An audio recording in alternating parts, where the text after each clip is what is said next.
மக்களே, கோவை பட்டீஸ்வரர் கோயிலுக்கு போகுங்கள். இஸ்லாத்தை தழுவி இருப்பவர்களுக்கு, என்னை போல் நாத்திகவாதிகளுக்கு பட்டீஸ்வரன் கோயிலுக்கு போகிற பழக்கம் இல்லை.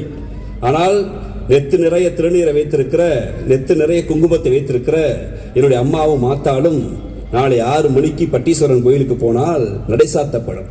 நடைசாத்துவதற்கு முன்பு ஒரு கவளம் அரிசி எடுத்து, இதோ என் சிவனுக்கு சலாம் என்று இங்க இருக்கிற பூசாரி, இதோ சிவன் சலாம் சிவன் சலாம் என்று 3 முறை சொல்லி அந்த பட்டீஸ்வரர் தீபத்தை ஏத்துவார்.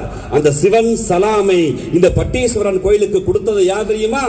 நம் மாமன்னன் திப்பு சுல்தான் என்கிற மாவீரன். போர் தொடுத்து வருகிறான்.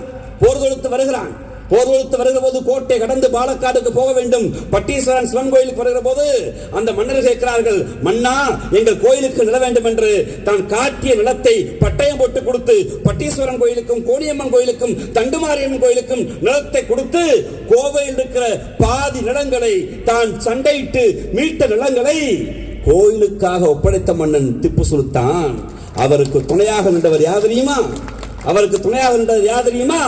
நம் பாட்டன் தீரன் சின்னமலையும் திப்பு சுல்தானும் சேர்ந்து கட்டிய ஊர் கோவன் புத்தூர் என்கிற கோயம்புத்தூர். அந்த நிலத்துக்குள் இந்த மத சங்கிகள் மதவசத்தை ஊத்து நடக்கிறான். அன்பு கொண்டவர்களே, மதம் பிடித்த யானை எப்போது மதத்தை தூக்கி சுமக்கும். ஆனால் மார்க்கத்தால், வழிபாட்டால் வழங்குகிற கடவுள் வேறாக இருந்தாலும் ஒன்றே குலம் ஒருவனே தேவன் என்று பேசிய பேரறிஞர் அண்ணாவின் பிள்ளைகள் மதச்சார்மையை, எப்போது மதச்சார்பன்மையை பேசுகிற தேவை இந்த மண்ணுக்கு இருக்கிறது.